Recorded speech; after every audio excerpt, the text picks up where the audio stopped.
Ever wish you could just draw your way out of a problem? Mm. Well, tonight we're going to do a deep dive into Harold and the Purple Crayon. Okay. It's a classic children's book by Crockett Johnson. Mm-hmm. And it's all about what happens when imagination, Yeah. gets a superpower. It's such a simple story. Right. But so powerful. Yeah. Published back in 1955, I think. Oh, wow. But still captivating readers, honestly, of all ages. Absolutely. So we start with our hero, 4-year-old Harold, Okay. who decides he wants to go for a walk in the moonlight.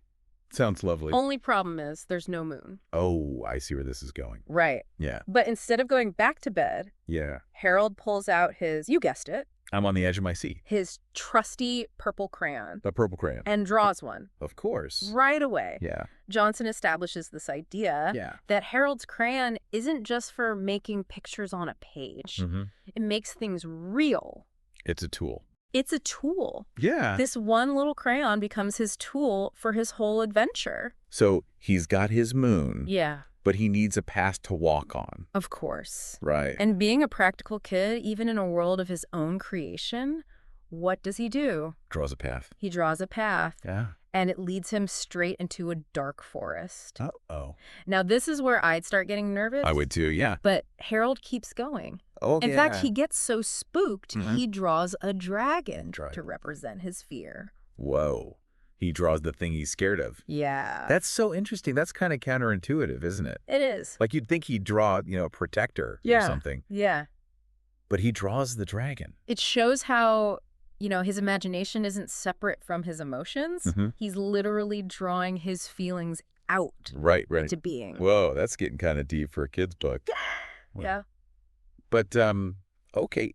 So how does he deal with this dragon? Well, dragons are pretty tough customers, Right. even crayon ones. Of course. And Harold realizes his path Yeah. is leading him right into the dragon's mouth. Yikes. I would be drawing myself a one-way ticket out of there.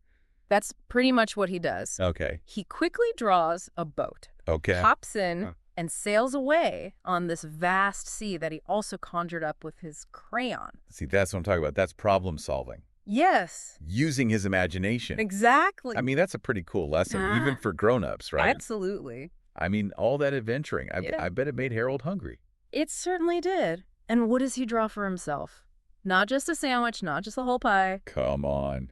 Don't leave me hanging. 9 different kinds of pie. 9. Oh, he's a kid after my own heart. Right. That's a lot of pie, though. Yeah. I mean, even I would have trouble finishing all that. Well, Harold thinks ahead. Okay.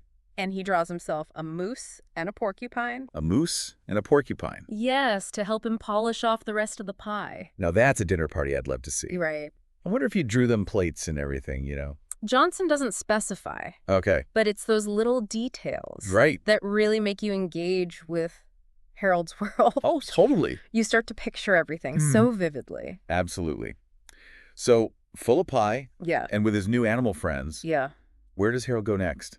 Well, he's still a bit lost. Okay. So he decides to climb a mountain A mountain. to try and get a better view of where he is. Okay. And he draws this very tall, steep, winding path up the side. Sounds like he's not afraid of heights. No, he's a brave little guy. Yeah. Or hard work, for that matter. Right? Climbing a mountain, that's, It's not easy. yeah. But as he's nearing the top, Uh-oh. he slips No. and starts to fall. Oh, that's got to be terrifying. Even in a crayon world, Even in a crayon world, yeah. but Harold's quick on his feet. Oh, good. As he's falling, he manages to draw a hot air balloon. A hot air balloon. Yes, to break his descent. Okay, talk about thinking on your feet. I know, right? He's really getting the hang of this crayon-powered reality. This moment really emphasizes his resourcefulness. Yeah. He's not just creating things for fun anymore. Yeah. He's using his imagination to get himself out of a jam. Out of a tight spot. Exact. So his crayon's a tool for creation and problem solving. Both.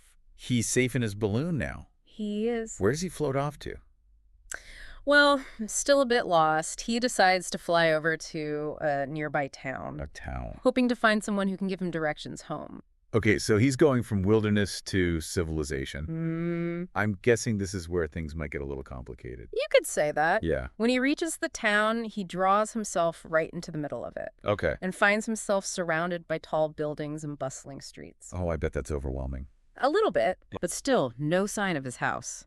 Oh, poor Harold. Yeah, Even with a magic crayon, finding your way home can be tough. it can be. Yeah. So what's he going to do next? So, feeling kind of lost and overwhelmed, Yeah. Harold decides to look for some help. Makes sense. So he draws a policeman. A police. Yeah, like a figure of authority, someone to ask for directions. That's interesting. Even in his own, made-up world, Right. he turns to an adult for help. I guess those, ingrained ideas about rules and who to trust really stick with us, even when we're kids. I think so, yeah.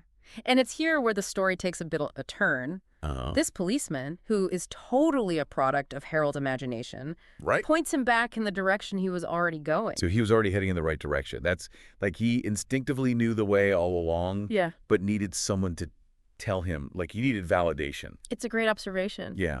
It speaks to how sometimes we look for outside approval for choices we've already made deep down. So maybe it's not even just about Harold being a kid, needing a grown-up to tell him what's up. Right. Maybe it's, about all of us needing that reassurance sometimes from someone, even if it's someone we made up. Exactly. And it raises those questions. Yeah. How do we navigate our own internal compass? And when do we decide to rely on outside guidance? Wow. Okay, but for now, let's get back to Harold. Okay, so he's heading back the way he came, Yeah. thanks to the policeman's directions. Mhm. And as he's walking, he has this sudden realization. Oh. He remembers that his bedroom window Yeah. always lets in the moonlight. Right. And since he drew the moon earlier, The light bulb goes off. exactly, he knows his window must be facing it. Gotcha. So Harold draws a window around the moon, Smart. and working backwards from there, Mm-hmm. he creates his whole bedroom, the bed, the blankets, even the little bedside table. It's all there. After all those adventures, he creates the one place that feels like home. It must be such a relief for him. Well, I bet. For us as readers, too, I think. Oh, yeah, totally. We've been on this wild ride with him. Right. And seeing him finally reach his destination brings a sense of closure. Okay, so he crawls into his freshly drawn bed and Falls fast asleep, and his purple crayon rolls out of his hand. the perfect ending. Safe and sound after a night of pure imagination. It's funny, we often talk about, letting kids be creative. Yeah. But I feel like Harold and the Purple Crayon, it also has something to say to, grown-ups, too. Absolutely. It reminds us Yeah. that we all have that purple crayon in us, that power to imagine and create and find our way. I love that. Right. Even when we feel lost Yeah. or, we're facing our own dragon. Especially then. Right. Remember how Harold drew the dragon? Yeah. Because he was scared? Yeah. It's such a powerful image. Right. Sometimes we have to confront those fears, even give them a shape, before we can overcome them. Right. So maybe instead of trying to avoid those scary things, we should try to, understand them.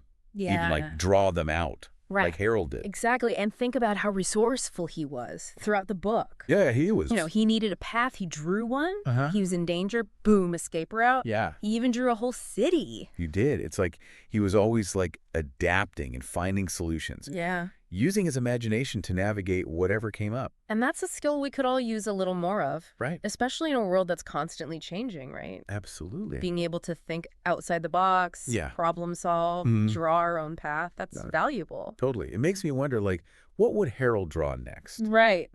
After the book ends. After the book ends, yeah. Would he keep exploring? Maybe he'd draw a spaceship A spaceship. and blast off to another planet. Oh, I love that. Who knows? Yeah. But that's the beauty of the story. Right. It leaves all those possibilities open.